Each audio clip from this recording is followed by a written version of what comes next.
Yeah. So while everybody's, well, the rest of the guys are signing in, I just kind of let everybody know our special guest today is Mr. Ed Connors. He's wrote the book, The Three Musketeers, and I'll put that on the display here in a second. It's basically didn't start Gold's Gym, but started the franchise of Gold's Gym. Is that correct? That's correct. Okay. And Gold's Gym actually started in 1975, if I'm not correct. 65. I'm sorry, 65. Joe Gold's, and he had it for about 5 years. Right. Correct. And he sold it right before Pump and Iron came out. Is that correct? Right. Yeah. Okay. And real quick, I didn't know this, but both of you guys were in wars. He was in World War II, and you were in Vietnam. So, He was in the Korean War. or was it Korea or World War II? Oh, I think he actually was in both wars. I think he was in World War II as a merchant marine. Uh-huh. Then he was in Korea where he got hurt. Okay. Yeah, in both wars. He was, gosh, now I'm forgetting how old he was when he died. He died in 2004. So he, yeah, I'll be 77 in a week. Mm-hmm. So I think he died, and I think he was around 81. Like I say, he's up there pretty good. So yeah, that's interesting. Check age. Were you in the Army? I was drafted into the Army, yes. Okay. How long were you actually in the Army before you went over? Oh gosh, only 8 weeks. Oh, no, wow. I take that back. I was in about 3 months in the States before I was shipped over. I actually had to lose. I went to the Army fat farm to lose weight. Uh-huh. I went from 250 pounds, and it wasn't muscle, down to 177. Wow. And how old were you then? I was just out of college. I was 21. Wow. That's got to be a crazy thing, getting 21 years old, going to Vietnam. But to see your country at war, it's something that I mean, I don't wish that on everyone, but it's an invaluable experience. I mean, it made me feel that we should never have gone into Iraq or Afghanistan any more than the Russians should go into Ukraine. You can't, you know, you can't win a civil war, or if the locals don't want you on their side, it's hopeless. Mm-hmm. And we spent $3 trillion in Afghanistan and Iraq, and I mean, I think Vietnam only cost us 100 million, but it, 50,000 dead, and I think it introduced the whole drug culture into America. I was a sergeant, and I had 21 guys under me, and the heroin and cocaine and marijuana, all that was coming into play, and a lot of it, went back to the States. Right. Yeah. It's crazy how heroin was so big in the 70s, the 60s and 70s, and it went away. And now all of a sudden in the last 10, 15 years, it's back. I was at Paul DeMeo's funeral, and it was in an area of Boston I talk about in my book that was called, no oxy zone, referring to Oxycontin, but he had been hooked on that as a painkiller. Mm-hmm. But then when that got too expensive, he switched to heroin. He died from, I guess, what they call a hot dose. Yeah. Yeah, that's what everybody was doing when they shut down all those pill mills. Everybody was switching to heroin. So, yeah, crazy. JP, you're about halfway through the book now, so if you want to I know you got some stuff for Mr. Connors. Well, I have plenty of stuff. First, I can maybe tell people or the listeners how we met. As I remember, I simply got a fax into to my house from Ed, or my sponsor contacted him. It was it was a clothing line, asking me if I would like to come over a train and stay in his house for the '96 Mr. Olympia. I mean, it was unbelievable. I mean, I could not have afforded that at that time. Mm-hmm. I know my sponsor gave me the money for the travel, and Ed never asked for anything, so I stayed in his house for 6 weeks. I mean, I always, especially in connection with Ed, I always say one of my biggest regrets was that in my early career, or maybe pretty much through most of my pro career, I didn't speak English. So there was a very big miss, especially when it comes to Ed and, of course, other opportunities. But it was sad that we could never get to know each other the way I should have, till many, many years later when he lived in Palm Springs. Mm-hmm. But I know he never asked for anything. We we were just doing the photo shoots in his gym, but of course he didn't have to ask us. It was our pleasure. We were so in love with Gold's Gym. I mean, there were so many Europeans, and all we wanted is go and train at Gold's. And of course, we didn't have that kind of equipment back in Europe. I mean, maybe we had 1 or 2 machines, but there you just anything you wanted, any hammer strength, any machine you wanted. And I do not exactly remember who was in the house, but the house was packed with bodybuilders. Matt Duvall was there, JP. Matt Duvall was there, exactly. And actually a young bodybuilder you met, I think you've met since, Ryan Hake. He was only 19. And Gunther was there part of the time. Yeah, not with me, but I know you. I thought he overlapped with. Okay, yeah, it's possible. It's more than possible. You know, I was when I trained for the Olympia, I was not myself. I was just like an army camp. You know, I was going to the gym, I was eating, I was training. Even that, I would probably do it totally different today and enjoy it a little bit more. But I remember I met a bodybuilder from Austria. Was this guy who competed many times at the amateur Olympia, usually placed top 6 in the heavyweight. He owned a big gym in Vienna. He then later on got those ridiculous calf implants and was, I think, disqualified. But I remember I met him and at Gold's, and he said, "We never trained like you do, you know, where we just kind of have your head down, go to the gym, eat the meals. We had fun, yeah?" And it affected me somehow. Yeah, but that was an absolutely great time. When I read your book, I did not know, actually. I always thought you bought it from Joe Gold for some reason. I did not know there were people in between. When you bought Gold's Gym, did you have this vision about this franchise, or did you just want to buy a gym? Well, even when Pete, Tim, and I, Tim eventually bought it in 1979, it was a magical place. I had no idea what it was going to become. I had gone into my own architectural practice by myself or with a partner, so I knew what it was like to be in business, and it seemed like, you know, a potentially good business. It'd be fun, and I was really on a mission to change the gym industry, and because I had been so shocked by it when I joined a spa, a fancy gym when I was at Berkeley. It's to lose weight. So in the back of my mind, I know I wanted to do something different, but I still love architecture. I love being an architect. I love design, but I felt that this could be something bigger. So you were involved in quite a few projects in LA. Ironically, yeah, most of the buildings that I worked on got built in LA, which is unusual for an architect. But the project that got me to Los Angeles was the Neiman Marcus store in Beverly Hills. And my last building that I worked on was Fox Plaza in Century City. It's the one that's in the first Die Hard movie, Nakatomi Plaza. Nakatomi, yeah. Mm-hmm. So how did Pete become your house guest? Because you don't even own the gym then. How did that come about? Well, that's in my book. I was laid off work as an architect in New York City, and I sent out resumes to, 100 different companies. And one of them was the Disney company in Orlando. They were going to be building Epcot and needed designers.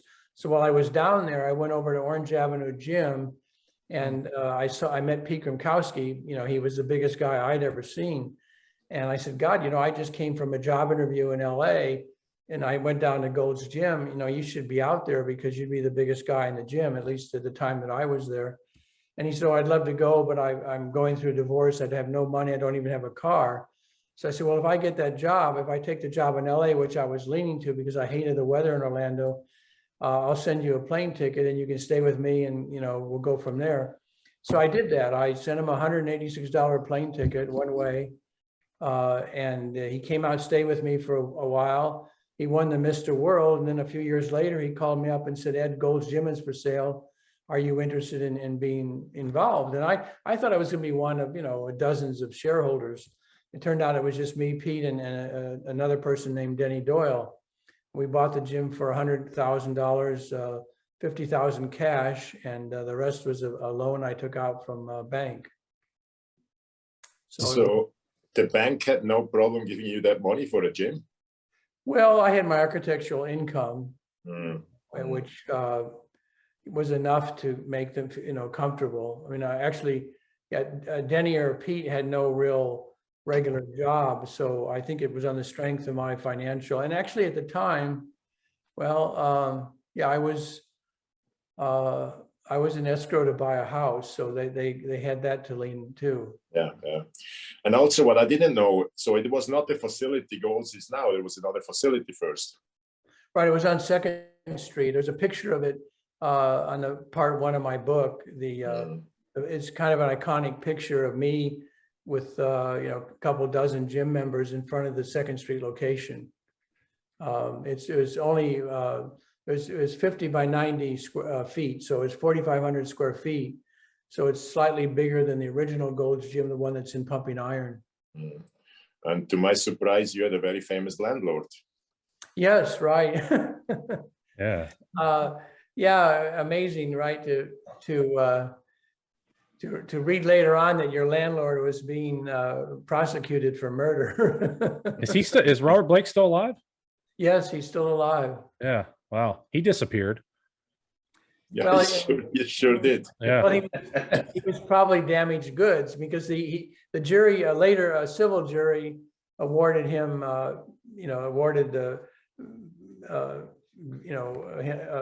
gave him a loss for what they term the possible murder of his wife. Mm-hmm. He lost criminal. He Yeah. lost criminal, but yeah. Yeah. Did you? I wanted to ask you about Epcot. Did they ever start it? Did you ever have any work in it when it started before you left? No, see, I didn't take the job. Oh, okay. Okay. The weather was so bad. It reminded me of Vietnam. Keep in mind that Vietnam was still a very strong memory, and Orlando is pretty much comparable. I mean, Orlando and Houston have got to have the worst weather of any big city in America. It gets humid here. Yeah. And I was in Vietnam. I was in a place called Phu Bai, where they got 75 inches of rain a month for 3 months in a row. Oh, wow. And you'd sell your soul for a pair of dry socks and underwear. No, it was so really Gold's Gym at least exists, mainly because of the humidity in Orlando. Thanks to our weather. Yeah. I don't mind it as much now. As you get older, you kind of like the warmer weather and don't mind the humidity so much. And God knows it's hot and humid here in Texas. But yeah, no, at the time when I got to LA, it was like paradise. JP, you probably can relate. I got off the plane, and back then there was no indoor luggage retrieval. They just had stainless steel bins out on the tarmac. And I thought, well, what a concept. The weather outside is like the weather inside, right? It's perfect weather. It's incredible. I mean, especially I'm coming from the Swiss mountains, where I still don't know how they make those beautiful postcards, because there's not many days like that. Right. Well, none of my houses had air conditioning, and the only heat was from pretty much a gas fireplace. Hey, Ed. Let me ask you, I'll just take you back to 1982 when you had Gunnar Rospo as your guest. Right. Yeah, Gunnar was a good friend of mine. I used to go over to your house, and he used to come outside and talk to me over the balcony. We'd go out together every now and again. Oh, that's great to hear. The other time he stayed with you. Have you been to Venice lately? I was there. I just moved to Texas yesterday, and I spent my last day in Venice walking the beach and going down to the gym. It's changed quite a bit. Yeah, it's sad, and it makes me sad and angry. But yeah, Gunnar, was he smoking outside? Yes, of course. He used to smoke. He used to go out front of the Golds and smoke between sets, or between body parts. I used to joke that they call it the puff-up room, not the pump-up room in Europe. Barry DeMay was my second house guest, and I said, God, Barry, you can't light up a cigarette in front of Joe Weider. All the European bodybuilders smoked when I was over there. Yeah. It's good appetite suppressant. Well, that's what they think. That's what they say, right? Yeah. But yeah, Gunnar. every time I'm doing a show, coaching somebody in Europe, I'm in shock. You know, I went to the Amateur Olymp in Italy 3 years ago, so they were all smoking outside. And I remember when I saw Marcus Rühl with a cigarette once, I couldn't believe it, you know. So, but when it comes to Venice, the time I was there, it must have been really the great years of Venice. I didn't really feel any crime in the mid-90s, late 90s. But you add what I saw in the book. It went from bad to good and goes to bad now again. I mean, you seen the bad Venice very early in, from what I saw. Right. When we moved the gym back to Venice in 1981, it had the highest murder rate of any zip code in America. Incredible. In fact, Achim Albrecht was staying at a house where somebody had, one of my houses, and somebody had shot off a gun, and the bullet went through the wall. So yeah, it was gangland, and it wasn't until 4 years after we moved down there that the firehouse opened. There were no businesses. People felt it was, you know, a bad area. So we changed the area. Yeah. Absolutely. Yeah. Speaking of, it's funny you mentioned Achim Albrecht. A few days ago, I have an office in a wellness center, which is attached to an Anytime Fitness. I mean, it's separated, but it's together. So a few days ago, the gym owner broke this guy and the shorter woman into my office. He says, "There's somebody here who wants to see you." There he is, Achim Albrecht. We never met before. Oh, wow. We never met before. And I know he was in my gym in Switzerland, invited for a seminar, but I wasn't there that weekend. And yeah, he wants to move to the desert. So yeah, that was quite a surprise. So that was one of your house guests. Huh?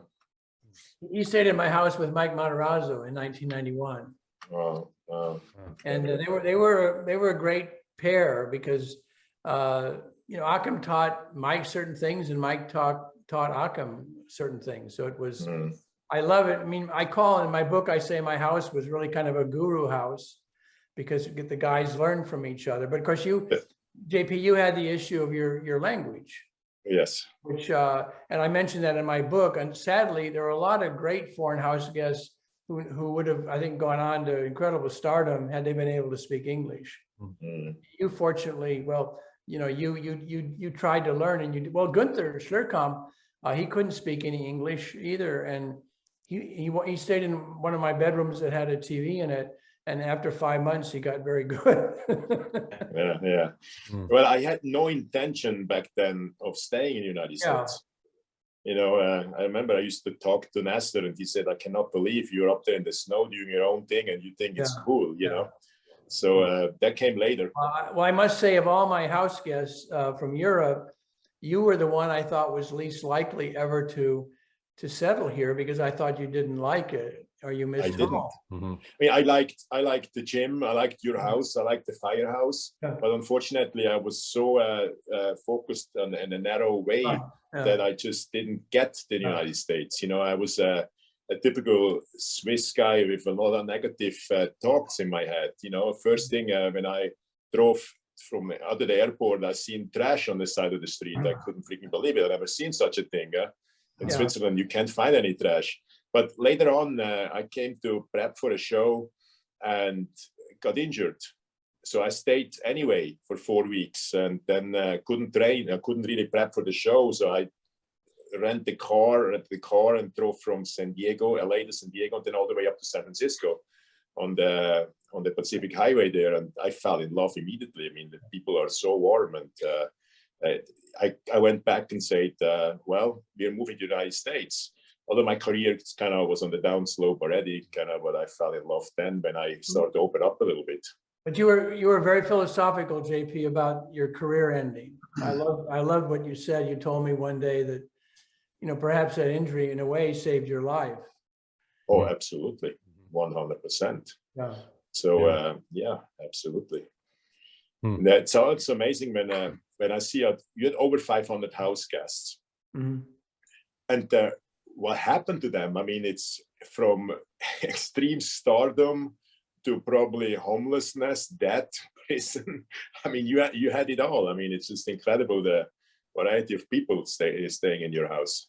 Well, some people would. I know Bill Cambra, who basically used to work for me in San Francisco and got Rich Piana into bodybuilding. He was really conflicted about his role in shaping Rich's life. But I hope my book makes the point that there's only so much you can do. In other words, I opened the door, I gave people an opportunity perhaps, but they had to walk through it and do the work. And so it's fascinating to me how I don't think a lot of the people realize that I saw in them the same thing perhaps I saw in John Cena, but John Cena took it to another level. And so it's there, you know, there are many stories there, and thanks to the book, I'm now being contacted by people that telling me more things that I didn't know or haven't been able to find out. So I may do, you know, I think I have a second and third book in me right now. Absolutely, yes. And how big was your house? I don't know. I think you've said this before. Well, I had 3 homes, and you know, I had 2 houses most of the time. One was I co-owned one with Flex Wheeler. That was a duplex. My first house was a duplex. I'd advise anybody buying real estate to buy a duplex because you can always rent the other half out, especially now with Airbnb. My last home where JP stayed was right on the beach. It was 4,700 square feet. It was basically a 4-bedroom, 3.5 bath. And how many guys would you have staying there at one time? Oh, the bedrooms were always full. So I typically would have 3 other people at the same time. I can only imagine having 500 bodybuilders in that house, what your plumbing went through. I hope the toilets worked well. Yeah. But you know, I had a few broken dining chairs and other things, but I didn't blame the house. I mean, I tried to make it basically bulletproof or design it that you know, couldn't hurt things. And no, it was the only you know bad thing in the old days was my phone bills would be you know when they itemized every call, and you got you know I dreaded getting the phone bill because it'd usually be over $1,000. Yeah. But, Now, what was your, like, if I was to come stay at your place, then what was your rules? Like, what would you tell people to come stay with you? well, I had 3 rules: no you know recreational drugs, no underage women, and no one staying overnight without my permission. Okay. And of course, the 4th rule that JP talked about when we started was, if you're going to be photographed, do it at Gold's Gym. Okay. Right. I'm just curious. It was my house guests that really helped make the gym the Mecca and the most famous gym in the world, because people don't realize it, but a full page ad in Weeder's magazine back then cost $35,000. Wow. Color. So, but you could pick up Muscle Fit and Flex, you name it, and you page through. And if you put that magazine down and ask someone, well, what gym did you see in the magazine? Oh, Gold's Gym. They were photographed in our gym. I had the banding over the mirrors, and the guys typically were wearing our clothes. And at one point, Weider started airbrushing out the logo on the clothing. But you know, up until very late, you know, we were getting away with murder in the magazines with all the free publicity. And I'm sure who got thrown out? Anybody famous that you had to? Nobody famous. There were a couple guys I asked to leave because they did a photo shoots at Powerhouse, but okay. Other than that, but they did not become famous. Yeah.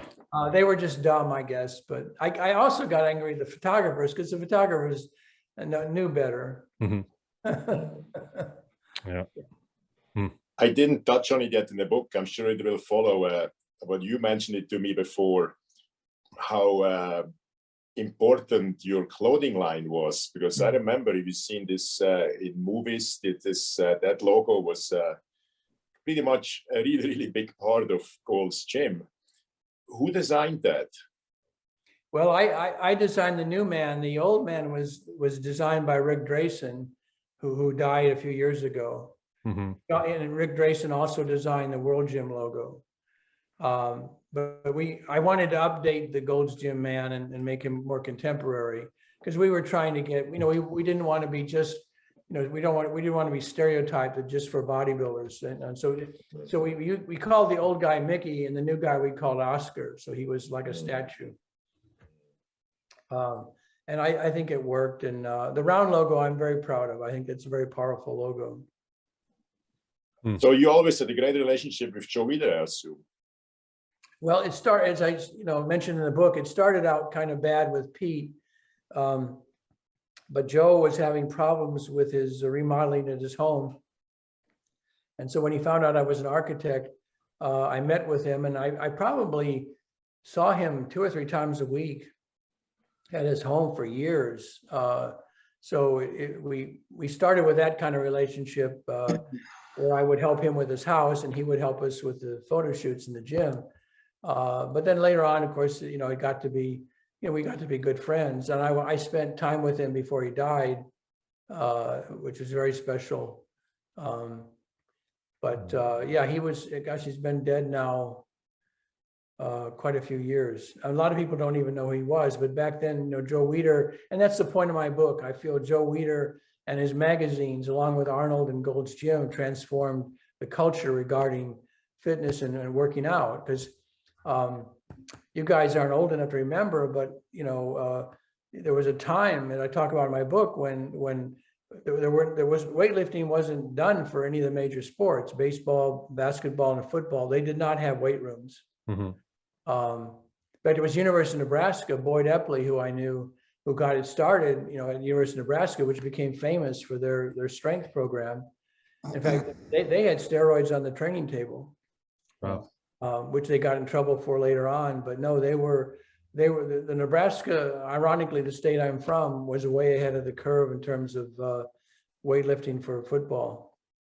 I know that. Wow. Wow, that's crazy. Wow.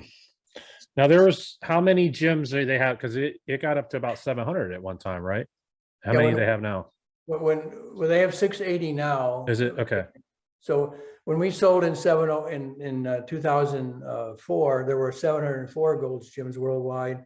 Now there are 680, and 400 of those are overseas. And those are ones that Pete, Tim, and I, along with Brockway Moran and the Galliani brothers, put in place. So the people we sold, we sold to in 2004, the Texas billionaire, he did a very bad job of taking care of the brand. In fact, I mentioned in my book that the first phone call I got after we sold was one of the photographers saying that they wanted him to pay $350 to shoot somebody in the gym. So they didn't understand that whole angle of getting free publicity for it, because the magazines were it, but there was no social media. The iPhone wasn't invented until 2007, so the magazines were it.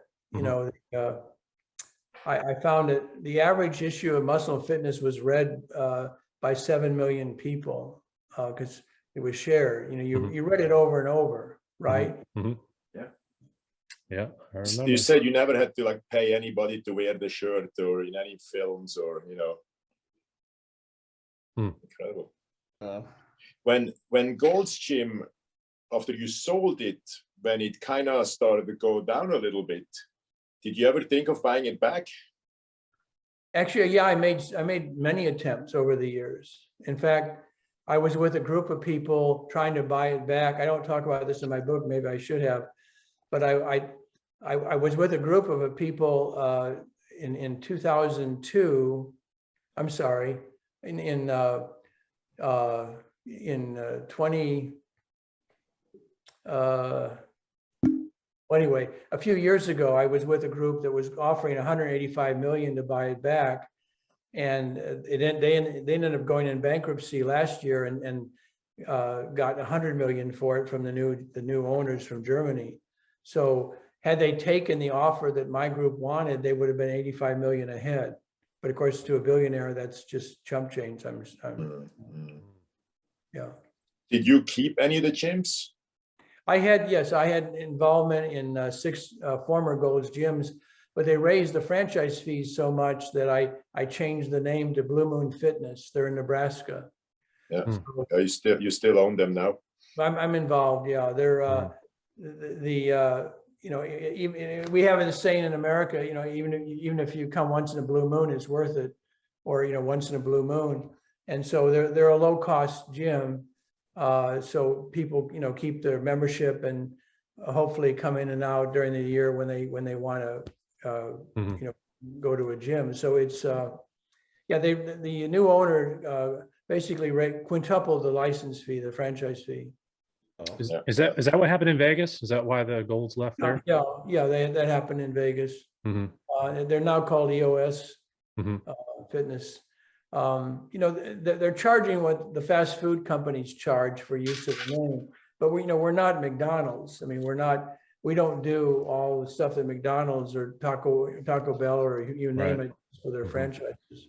Yeah, that happened here in Central Florida. To a lot of the Gold's gyms, they switched over to CF Fitness. Right. It's not worth it. I wouldn't, I mean, I dropped the name myself. It's just, it's too expensive a proposition. And, but all these people like Anytime Fitness, Planet Fit, they're all charging over 7%. That to me is too much. 7% of gross revenue. Wow. That's too much money to pay, especially for like an Anytime. I don't know why anyone would pay. I'm getting a little bit too much in the woods here, but I don't know why anyone would pay that kind of money for that kind of concept. Yeah. No, one of the incredible things for us was, beside the aura of Gold's Gym, is the kind of equipment you had. So I'm assuming you didn't have to pay for that equipment. People were probably more than happy to give you that equipment. How did you choose? I'm sure you could have probably filled that gym 3 times over. Well, we actually brought in, I think initially we paid for some of it. And then again, just like we realized that the athletes were getting exposure, so too the equipment companies would get exposure by having their equipment in it. And I don't think they really appreciated that, because none of them seemed to be really interested in building a brand, which is sad. Like, you don't go to a gym, you don't go to a new gym and say, oh, do you have Life Fitness equipment? Or do you have Hammer? They don't. The companies haven't done a good job with other, non-bodybuilders about. I guarantee you a lot of Hammer Strength was sold to gyms in Europe because of your gym. Yeah, right. See, that's, I mentioned that in my book. I think we really helped create Hammer Strength. But see, but so after a while, they were all coming to us wanting to give us equipment, and we would get equipment in there. And if our members didn't like it, we got rid of it. So what you saw was what equipment that we felt was working. So we did go through a lot of equipment. We probably had $2 million worth of equipment in there. Wow. I did also not know, because when I started to come, you had, 3 rooms? I heard there was only the 1 room first, huh? Right.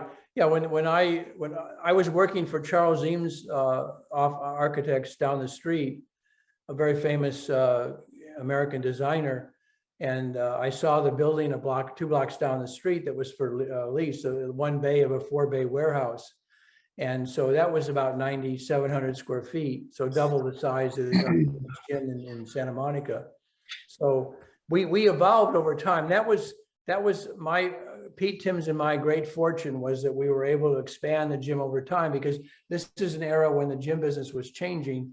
So we had room to add cardio and aerobics and other things. So had we not had a space that, we were able to do that, we probably would not have been the gym we became. So, but the main building you couldn't buy, huh? Is that correct? We tried every year to buy it after a while, but our landlord was probably the biggest landlord in Venice, and he was not one to sell property. In fact, Google now, he died. Our old landlord died last year, but before he died, he sold everything to Google. Right, I've heard that. So Google owns the gym now, or what's the situation? They own the building, and Arnold, I think, is if Arnold wasn't training there as often as he is, and being outspoken, I think the gym would be closed. But I think Google's under a lot of pressure to keep the gym open.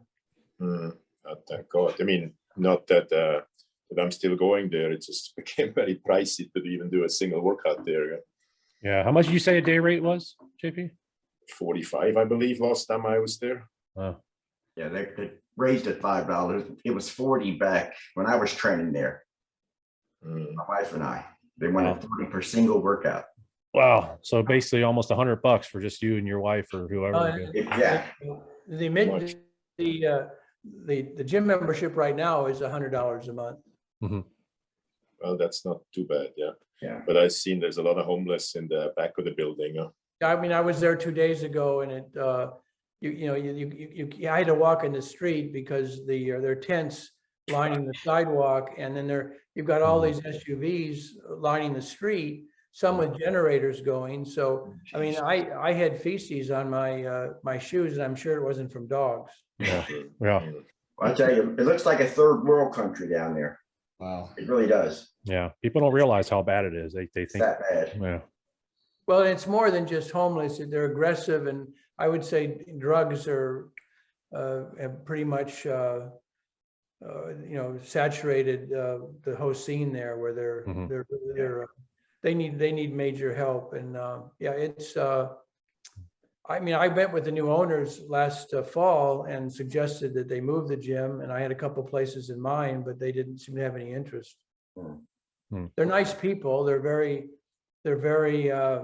respectful of the history and the brand, but I think Venice is a lost cause. Right. How did you decide owning the gym to start promoting shows? Well, I mentioned that in my book, maybe not as strong as I should, but back in the day, Gold's Gym was very connected with bodybuilding contests. Most of the Gold's gyms had what they call a Gold's Classic contest in their city. And that's how I met, Jay Cutler or Paul DeMeo, or they won the local show. But so we could that's why I invited Gunnar Rosbo over Barry DeMay. You would typically hire a guest poser for $1,500 to $3,000 plus expenses, and they would appear at your contest, and they would be a draw. People would go to the contest just to see this person they had never seen before guest pose. Even the magazine, they would be new to Americans, even with the magazines, because someone like Gunnar Rosbo or Barry DeMay was not known to Americans. I saw them in foreign bodybuilding magazines, and I go to my office, and I thought, well, God, this guy's great. Europe has a population greater than America, so the odds are they've got a lot of great talent, and people would pay to see it. So we would sell out our contests in the various cities that I had gyms in with guest posers. There was a big deal back. It's sad that that's gone away, but the guys got too expensive at the end there. I mean, guys were wanting 10 grand to guest pose at a contest. Well, I can tell you, having run a lot of contests, you can't afford to pay that much. You got to break even or make a little money. And then the guys would abuse it too. I mean, I would hear horror stories from Gold's Gym owners about guys, charging a room service to their room or making phone calls. And, I would always tell the guys, just, don't charge anything to your room, just, and go, go fly coach and save your mileage and upgrade later on your own. But no, they got, that's a sad, that's too bad it's over, because that was a wonderful time. So when it comes to which was the golden era, I think it was clearly the 80s when it comes to bodybuilding. I would say it was the 80s to the mid 90s. You were right at the tail end of it. I think when the Flex magazine cover came out with Dorian Yates on the cover, I think that was 93 or 94. That was kind of the beginning of another era of mass monsters, and it changed. So the way you see bodybuilding, in your view, who's the best bodybuilder you've ever seen? Well, I say Lee Priest, and that's because of his age and when I met him and what I knew he was doing or taking. I mean, if Lee had been maybe 2 inches taller, if he'd been 5'5" and not 5'3", I think he could have been Mr. Olympia. But his legs were just a bit too short. But he was 215 pounds at 5'3" with 21.5-inch biceps and, an amazing physique. And he stayed at my house for 5 months. And, I knew what he had no money. So, I mean, anything he was taking, I was giving him. And it wasn't, it certainly wasn't growth hormone. So for what he was doing, his genetics, and, he started very early. He was definitely amazing. I mean, there were a lot of great, I like to go more by parts. I mean, I think it's a fair way to talk about some of it, because nobody really had it all. Like Lee wasn't perfect, but certainly for, all things considered, he was amazing. But I saw Arnold compete. I'm old enough to have seen him compete, and he kind of blew up on stage. I mean, look at the pictures of him now, and it's not the most incredible physique, but in person it was. Lou Ferrigno was amazing. There were a lot of great bodies. JP, you had an incredible physique, and it's hard to just single out one person. But Lee turned 21 in my house, so that makes it very special. You had Ultimate Warrior. He stayed with you, right? Was it James Hellwig? Jim Hellwig, yeah. Oh, yeah. He originally came there to be a bodybuilder, correct? Right. And back when that was the early 80s. And see, back then I didn't realize that if you're taller than 6'2", if you're taller than Arnold, it's tough to be a great bodybuilder. It's just too much work. I know, I'm 6'4" right now. Yeah. So Jim was 6'4", and I'm thinking about maybe he was 6'3". I forget now. But he was just tall enough, and he came out to stay with me for a regional show. He didn't do well and went back to Atlanta very discouraged. But then I had formed a Gold's Gym wrestling team, 2 tag teams, and we lost the big guy in that group, which was key.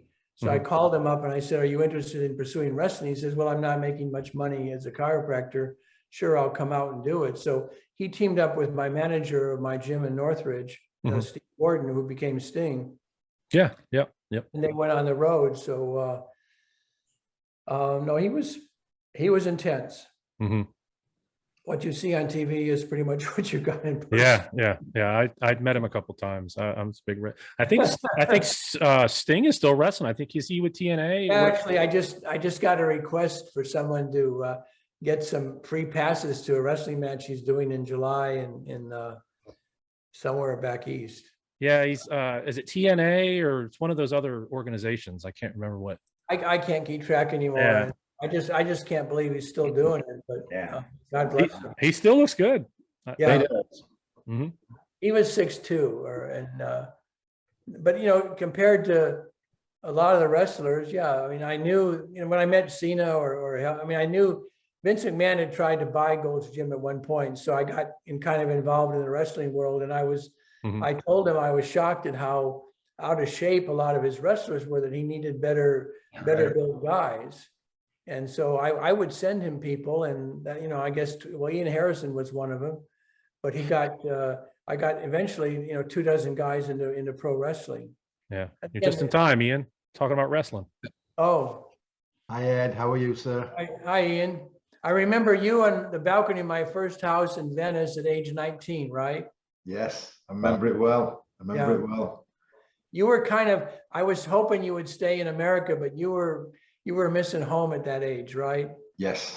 Yeah, I wasn't quite ready to move over, but I just talked about Lee Priest being the greatest bodybuilder I'd ever met, given his age and what I knew he was doing. But at 19 years old, you were right there next with him, I would say. Thank you. I think I think the picture of you is in my book. I'm looking right now. I think you're in my book. Really? Wow, I'm honored. I have to look. I'm not. Yeah. Here, you're in my book, page 241.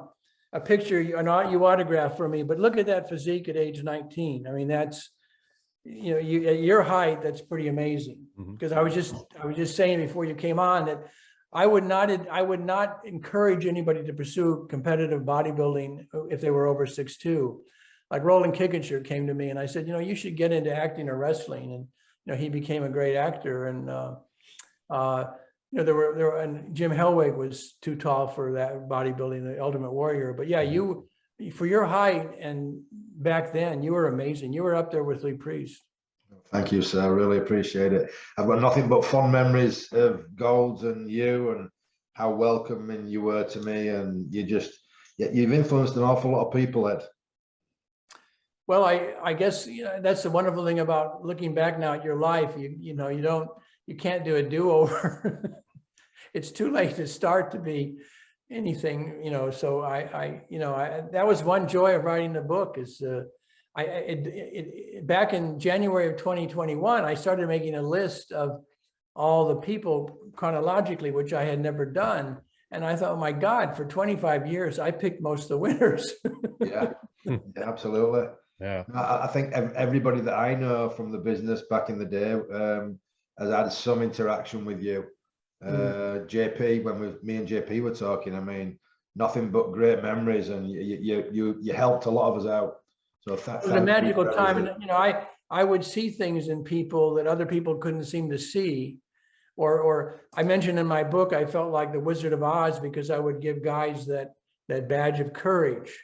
Most of the guys really lacked self-esteem. Yeah. And a lot of guys came from very poor homes. I mean, I did a A&E interview for Jim Hellwig, Ultimate Warrior, last year, and I learned things about him I didn't know. His dad left him at age 9, and he lived in a trailer. So he had really self-esteem. He wanted to be successful. He wanted to be like Arnold. He wanted to be rich. Mm-hmm. And apparently his dad and his grandfather died in their 50s. So he died in his late 50s. So I guess again it's genetics. He led a tough life. He got into drugs at one point, but he inspired John Cena. If John told me that if it was because of Ultimate Warrior, Jay Cutler, and Lee Priest that he got into bodybuilding, those 3 people. So it shows you how one person, even though dead or dying too early, can change, a lot of lives, maybe millions. I mean, I think there are hundreds of thousands of people at least that got into bodybuilding because of the Ultimate Warrior. Yeah. So it's just amazing what one person can do, and I'm happy to have had a role in it. But you at some point I can open that door, but they've got to walk through it. Yeah. I saw this video from the 80s. That's why, Gold's Gym, I think you were walking around. I mean, you're still very handsome now, but you were extremely handsome back then, even more than I thought. So, and what I noticed, when I started training in Switzerland, early 80s, we had 2 female members, but females seem to be a big part of your gym right from the beginning. Well, they weren't actually. Well, they were. I mean, we held the first women's bodybuilding contest with Lisa Lyons, and but there was no women's locker room when we bought the gym in Santa Monica. Yeah. So when we moved it back to Venice, the women had a locker room for the first time. But no, we really pioneered. We pioneered co-ed gyms. I mean, back then, those days, most gyms were Monday, Wednesday, Friday men, Tuesday, Thursday women, Saturday co-ed, and Sunday the gym was closed. So we mandated that all the Gold's gyms be open 7 days a week and be co-ed, except of course in Saudi Arabia. Yeah. That was a big change. That was a big deal. I mean, we had a lot of really complaints from the South. I'm talking crosses burned in the, yard. Wow. About letting people thought women were going to get raped in the gym.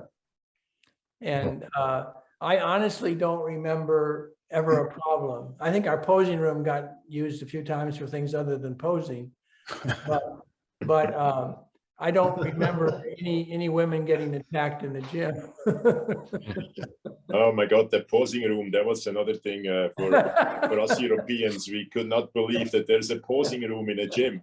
And I was in there daily. I had to, you had to get on that list. That was also something very, very, very special.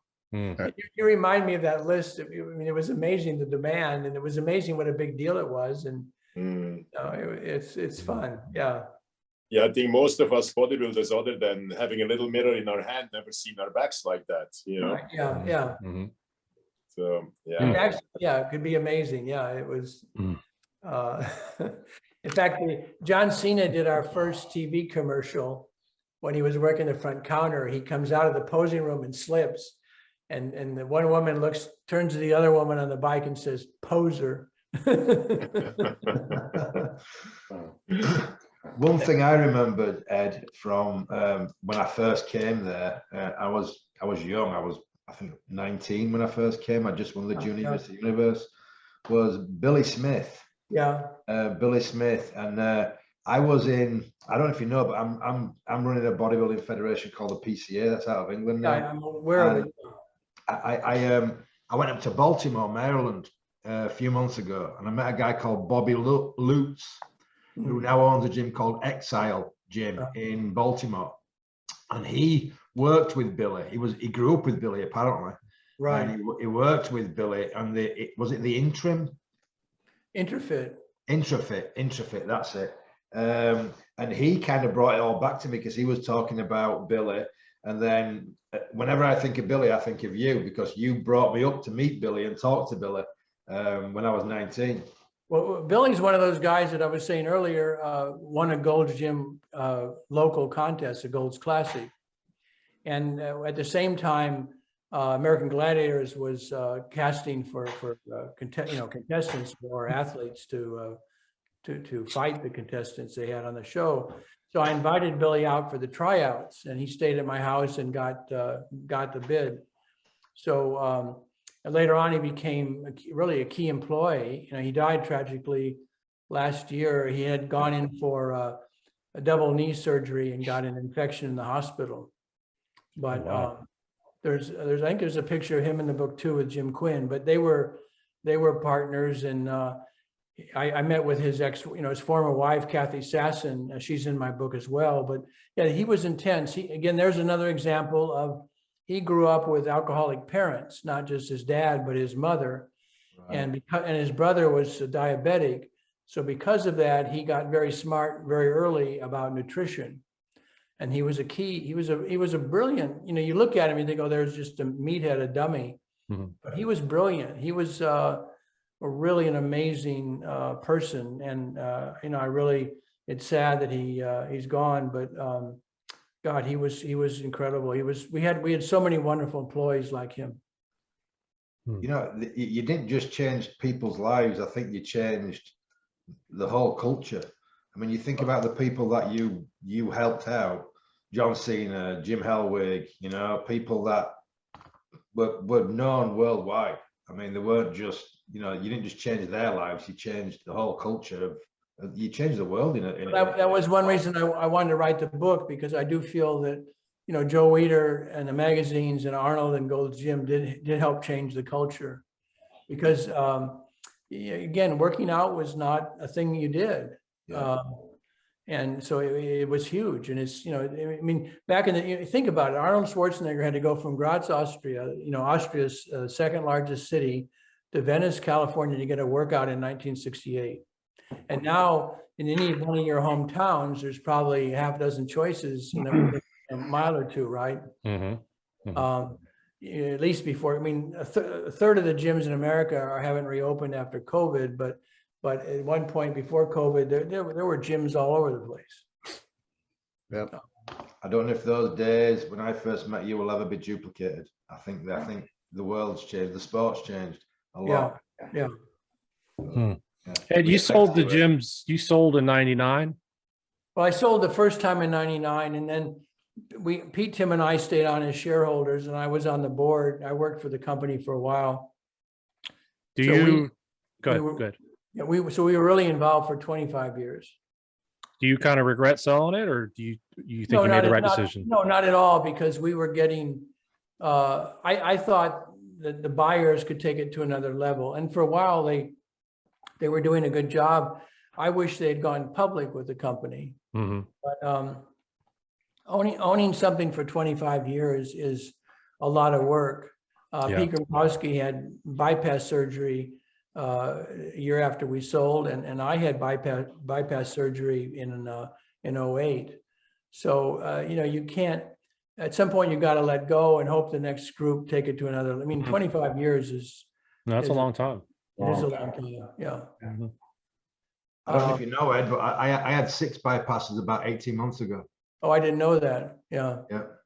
Yeah. You know, again, it was, my dad had it at the same age I had it. So Mhm. it's genetics. You know, he had a heart attack. I didn't have a heart. I was going to the gym and I just I felt tired. And I thought, well, something's not right. So it's very hard to diagnose. And I thought I was having panic attacks because I was going into the gym and I was not liking what I was seeing, you know, with the new owners.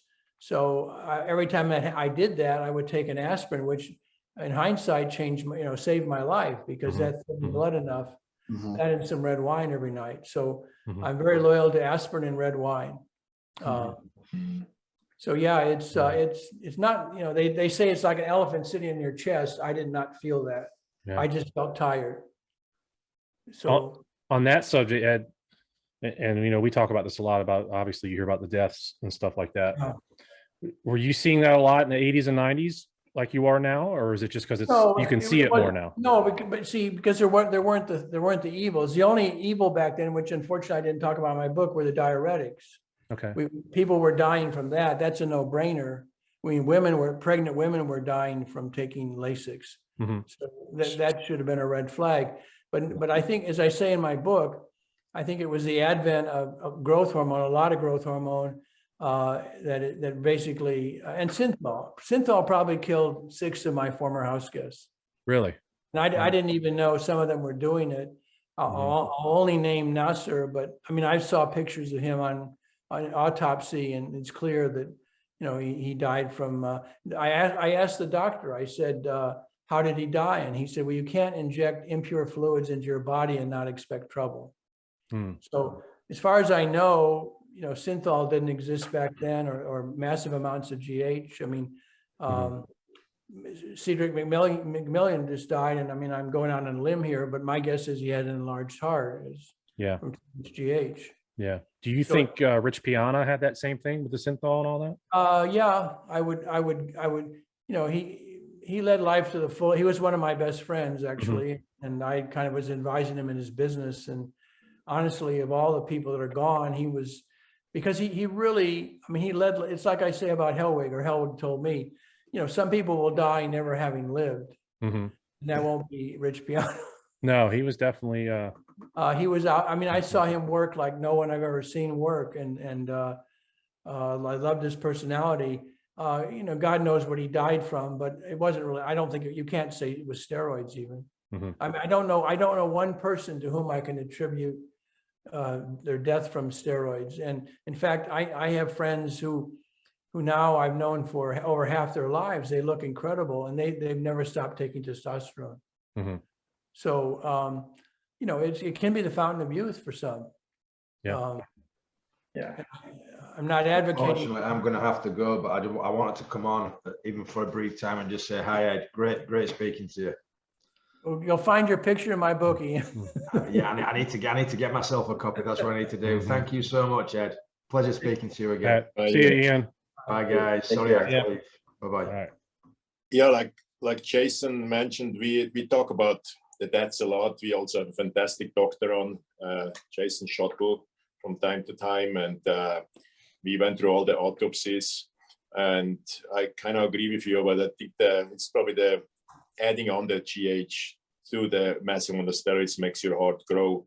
So we were talking recently, since it will not happen that athletes stop taking GH. Maybe, you know, they can be advised to take less, but what do you think the federation should do to kind of combat that, or get the bad stigma off their back, or, you know? Well, JP, I'm glad you asked that question, because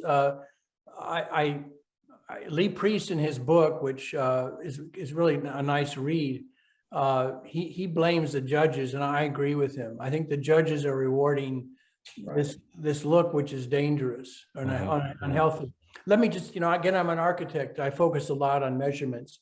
I was with Dallas McCarver when he got his pro card. He weighed in at 237. He was on stage after carving up for 2 days at 255. He's 6 feet tall. I've been told by Matt Berzicott that Matt was a house guest, that Nick Walker, who is 5'7", was 255 at his last contest. So here you have a 5-inch height difference at the same weight. That's an issue, I think. I mean, and Nick Walker's physique is incredible, but I'd rather have Chris Bumstead and that look, basically rewarded by the judges than getting that big. I mean, Yeah. 5-inch difference at the same weight. That's just not, that can't work. I think he's even heavier now. He's Yeah, pretty big. off season, he's probably 285, right? I think he said he was 290 the other day. See, and that's just, there's no athleticism, there's no beauty. I mean, I'm sure he's a nice kid and I wish him well, but I'm sorry, but that's not my idea of bodybuilding. I don't think it's the public's idea. I mean, I look at these surveys online that ask people, Chris Bumstead, or versus, Big Ramy, who do you like better? Well, it seems it's maybe it's only the people that like Chris responding, but I saw that. The numbers are pretty powerful. But it's the judges that control. I mean, that's why Wayne DeMilia left the IFBB. He didn't like the fact that they were rewarding people with synthol. Like Ernie Taylor came to see me and wanted me to introduce him to Weider. I said, Ernie, your arms aren't real. He said, yes, they are. I said, no, I'm sorry, I don't buy it. His arms and calves were both full of synthol. And that's dangerous. And that's yet he placed 5th in that contest that I saw him in, or 4th, and then Wayne said, I quit, Who was it was it the last Arnold or last Olympia, JP? You were talking about somebody's shoulders. Well, Hardy's shoulders are definitely not as hard as the rest of the body. Yeah. Well, when I look at my physique over the years, maybe starting at 93 when I was 3rd, 4th the World Championships, winning the World Championships, then the 3 or 4 years as a pro, I definitely had a better physique early in.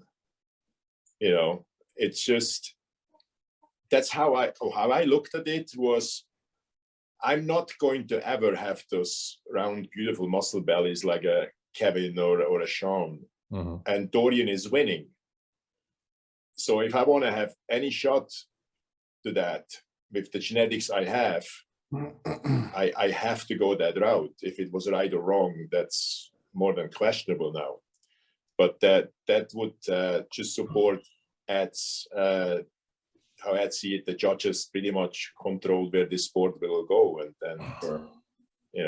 I totally agree on that.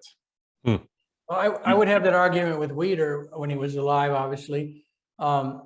He thought people wanted to see the freaks, and I think it's because those fans are the most vocal that he got that impression. And he really wasn't as, I don't think, he would rarely come down to Venice, so he wasn't really seeing the same world I was seeing. But I think because of what he saw at the Olympia once a year, he felt that people wanted to see bigger. And I don't, again, that's not what bodybuilding was about to me. So it just, again, it's the judging. That's all you can say. Yeah. Beside all of that, changing judging criteria, you think there should be for every pro some kind of a medical test at the beginning of the year when he gets his pro card renewed? I don't know about that, because I don't think any of the testing is really that good, and it's very expensive. But I mean, I don't know even now. Can they really test for growth hormone? No. What I'm talking about is what I a physical. Oh, what yeah. I expect from my athletes is a 12-lead EKG, a stress test, and a cardioechogram. And I just that would be smart for them to do, because I think the worst thing that can happen would be someone to die on stage. Right. And that's happened. We've come close to that a few times. Yeah. So I remember when I was with the new owners of Gold's Gym, the people that bought in '99, and we went to a contest together, and they asked me who was going to win. I said, well, it's the one closest to death. And That's sad. Sad that- but true. that shouldn't be. So yeah, I think that's a great idea. So yeah, absolutely. Yeah. Hey, segue off a little bit here. Ed, did you know Arthur Jones? Yeah, I met him a few times. Yeah. Okay. Just curious, because the town I live at, he lived here, he died here, and he manufactured a lot of his equipment here. He was crazy, kind of eccentric, but the Nautilus machines have really, it's amazing how they're still going. Yeah, they have his old manufacturer plant is still up here, and it's the off-site. There's a little gym set up with all of the original Nautilus equipment inside of it and stuff that everybody can look at. So it's pretty neat. I mean, he was really ahead of his time, and again, like Joe Gold, kind of eccentric. You know, they were all incredibly passionate. They were characters. They were like a lot of our gym members. Yeah. I'm sure he tried to get in your gyms too, huh? We had Nautilus in the beginning there. Oh, actually, okay. Yeah, Pete lived in Florida for a while, so he knew Arthur, and Pete could be, you know, Pete could talk to people like Arthur. Yeah. He could talk their language. So no, it was. Yeah, he died like 10, 15 years ago. Yeah. People probably don't know him, but. Yeah, I based a lot of my training on his studies, although I'm more confused than ever today what the right way of training is, as more as I study it. And then also from what I saw is Arthur Jones studies were done with people without steroids. I think it was important to him as I read that. I don't know if that is true. So I'm not sure if it completely changes when it comes to how frequent, how many repetitions, but he was one of the reasons I simplified my training. I have a question about that. Since you've seen all the greats train over the years, Mike Menzer, from what you remember, right? how did he train? Well, I think his book was called what? I don't know. It was ridiculous because it said something like, you know, how to transform your body in 30 minutes or some. I should look that up. But I said, Mike, you know, why do you say that? It's not true. And he said, well, it sells books. But his saying was, you know, how to change your body in 30 minutes or something like that. But he was actually, he was one of those guys who, in fact, if anything, was overtraining, because he would spend hours in the gym and with his brother Ray. But I do mention in the book that he and his brother used to ride their bikes on the beach, and because of that, we ended up putting bikes in the gym, because back when we bought the gym, there was not one bike in the gym. There was no cardio equipment. There was another of the other things I fell in love about Gold's, the mezzanine part. To overview the gym when you do cardio, that was something else for all of us. I've got to. There's Mike Menzer. Yeah. Muscle in Minutes. Is that the one you're talking about? Yeah. Thank you for finding that. Yeah. You know, that was a joke. I mean, he died probably. I think he got some, marijuana laced with PCP. So in fact, that's something to tell your listeners, that obviously fentanyl is being. A number of guys I know have died recently from fentanyl, like Eric Fromm, who's an incredible bodybuilder, and maybe Matt Duvall. Fentanyl is now being laced in a lot of drugs, and people are not. Oh yeah. They're not afraid like they should be. But Mike, I think, got a cigarette that was, basically laced with PCP, lost his mind, got in some horrible trouble, and died. And when his brother Ray found him, he killed himself. So it was tragic. But yeah, I think the night before he died, he made a video with my friend Marcus Reinhardt. Oh yeah, Marcus Reinhardt. Yeah. So I'm surprised to hear he trained for hours and hours. I really almost kind of walked into that one set theory, you know. Thank God I quite never did, but yeah, that's not that surprising today to hear. He was a brilliant guy, and but again, a lot of the guys back then, they used you know, marijuana to relax. Yeah. So did I, and I somewhat regret it. Yeah. Hmm. Well, I think the one bad thing it does is it kills. It's been documented to kill ambition. I mean, obviously, if you're smoking 4 or 5 joints a day, you're not very motivated anyway. But I will say, I've never smoked, and I took some magic brownies, and I didn't like the effect. But back then, it's interesting how like Quaaludes were big back then. They don't seem, or the names of the drugs change, like the steroids. One thing is gone, but now it's another thing with a different name. But guys were turning themselves off and on with that kind of routine. No, I only used it to sleep, and I don't even like that, you know. And then it became a problem when after I had my accident and had nothing to do really, you know. So I pretty much slept for 5 years. I mean, not literally, but I slept for 5 years till I finally woke up, and now this is not a way of living, you know. Yeah, that's why I'm never not even supporting the legalization. I think it's just bad for young people. It's a tricky drug, much more addictive than people That's another claim it reason is. when I was walking around Venice, you know, lately, you know, the smell of marijuana is overpowering. Yeah. And I don't care for. I mean, the cigarette smell is one thing, but the smell of marijuana, for some reason, it makes me almost want to throw up. It's so, there's something about the odor I just don't care for. Yeah. It's even worse when they roll it in a blunt. It smells even worse. I remember when I stayed in your house, I think we had to leave one morning. They were shooting in your house. I don't know if it was Baywatch or there was, but did that happen a lot? Yeah, actually, I mentioned that in my book, is that some days my house made more than I did. It had an agent. So I would get $3,000 a day for them to use my house.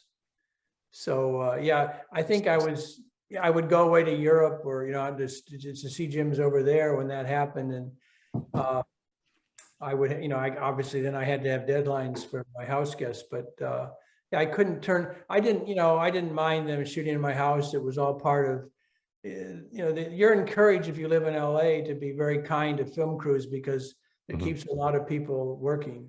And you know, we tried to accommodate them in the gym, and usually we wouldn't charge them except when we moved.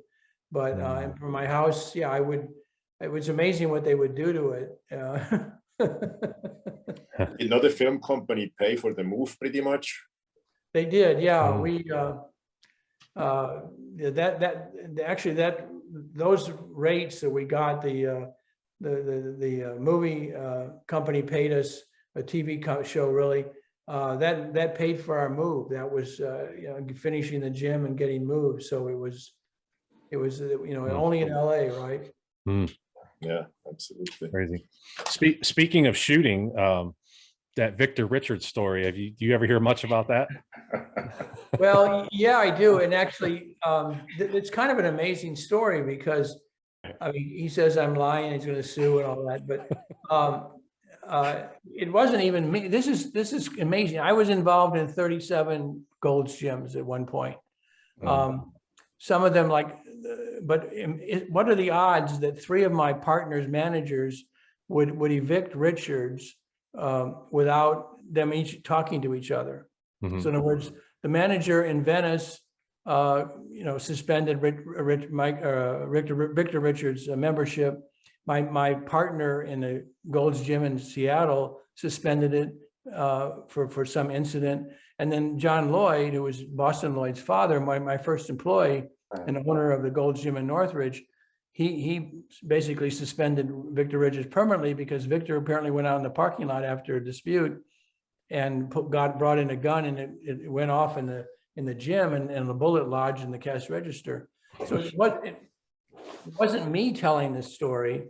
It was basically, I was getting it from my managers or my partners, Mhm. So it wasn't Ed Connors after Victor. It was just 3 independent people Mhm.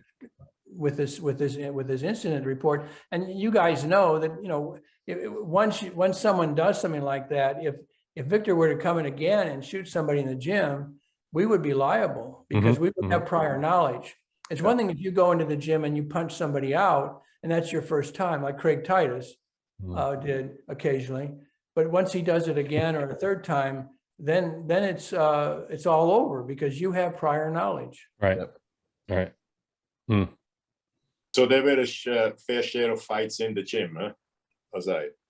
Well, yeah, it was usually over bad steroid sales. And I would say to the guy, I would say to people like Craig, okay, I understand why you're upset, but don't take it out in the person in the gym. Go out in the parking lot, or in the street.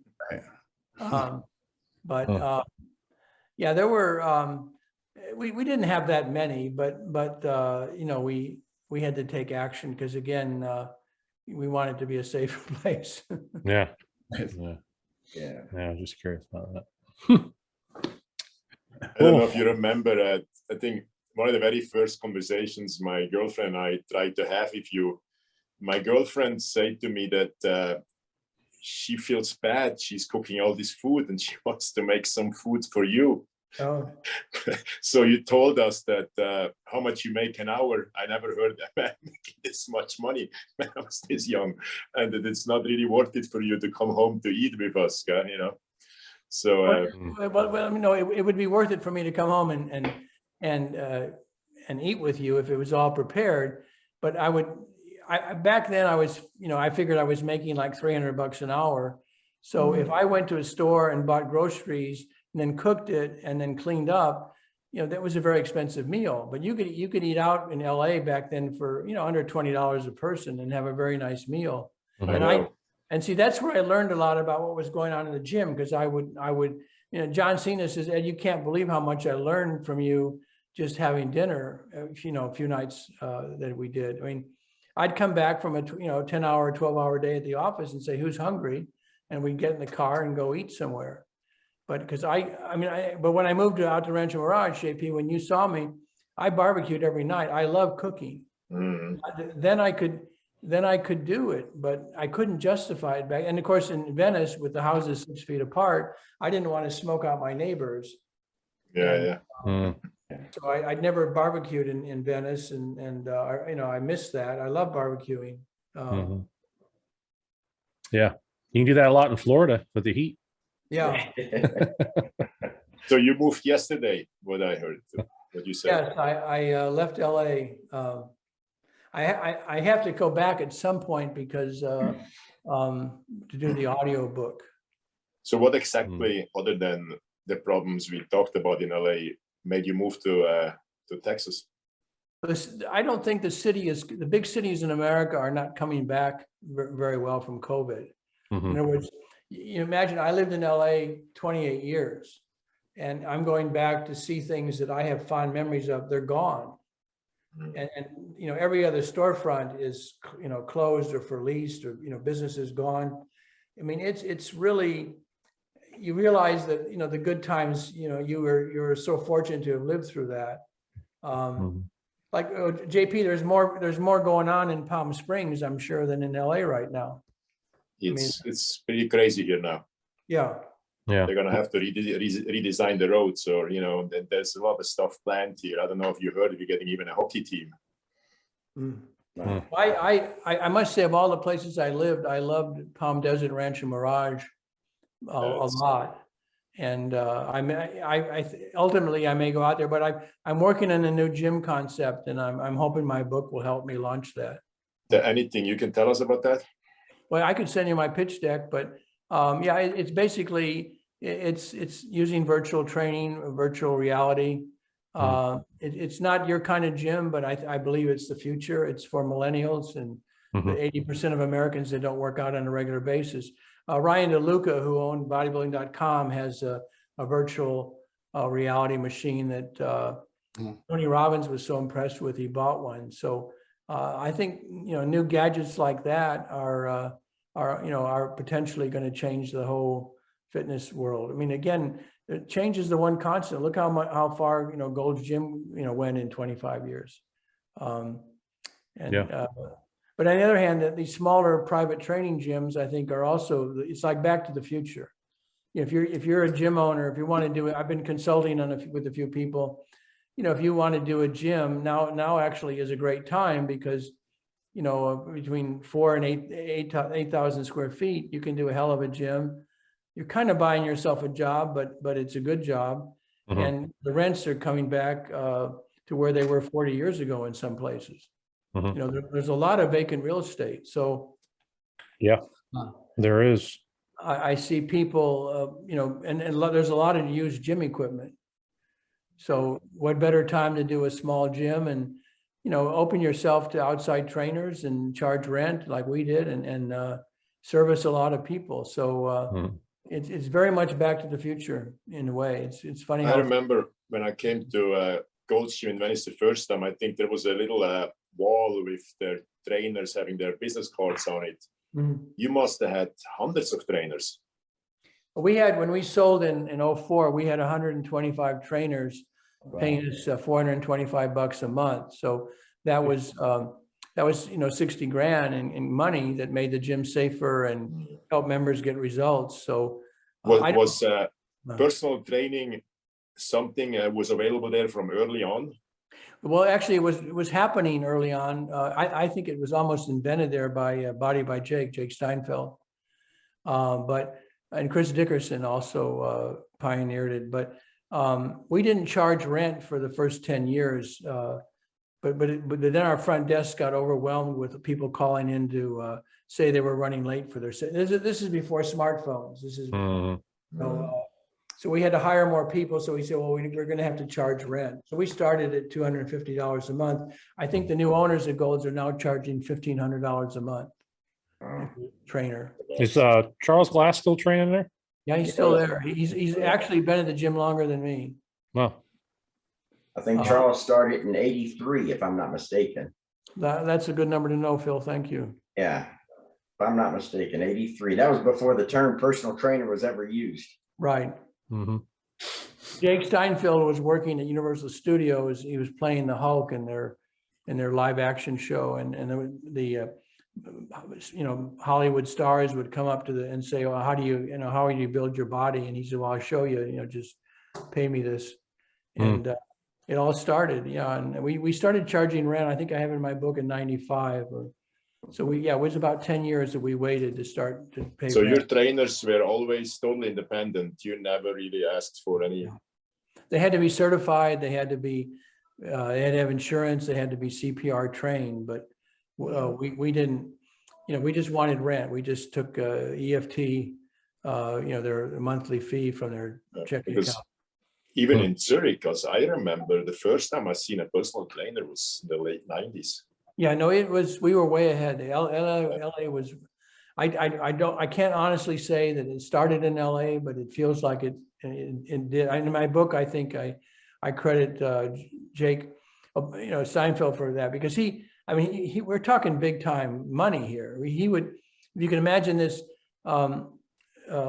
Lucas would fly Jake up every day or every other day to Marin County to train Harrison Ford for Raiders of the Lost Ark. So you can, God knows what he was paying. He was probably paying Jake 10 grand a month. This is in the 1980s.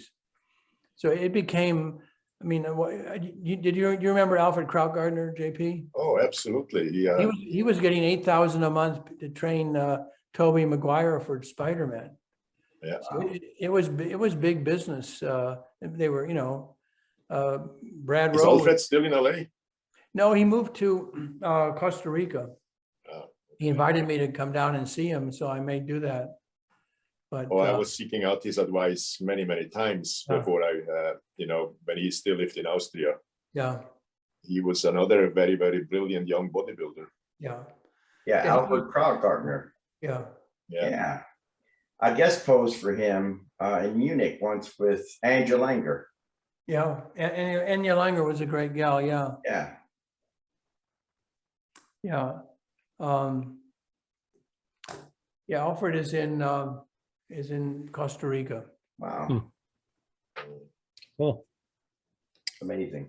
Well, I think that's about all I have. JP, you have some more stuff? That was Yeah. just I mean, I'm great. sure That we was- could sit here all night with all the gold stories. Mr. Ed Thank you Connors, so man, much, thank Ed. you. That Thank was you. fantastic. Yeah, it's great hearing all them stories.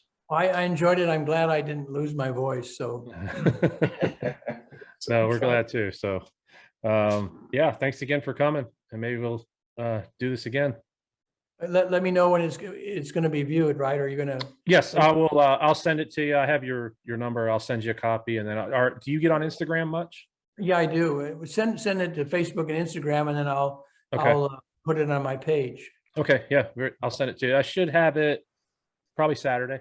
Okay. Yeah, All right. and Make a I'll- note here. I'll send it to you. Okay. All Have right. a great weekend, guys. Take All care. right, Thank Ed. you, Ed. Good right. to see you again. Talk soon. Yeah. Bye. Bye, Phil. All right, Bye-bye. guys. Take care. Have a good night.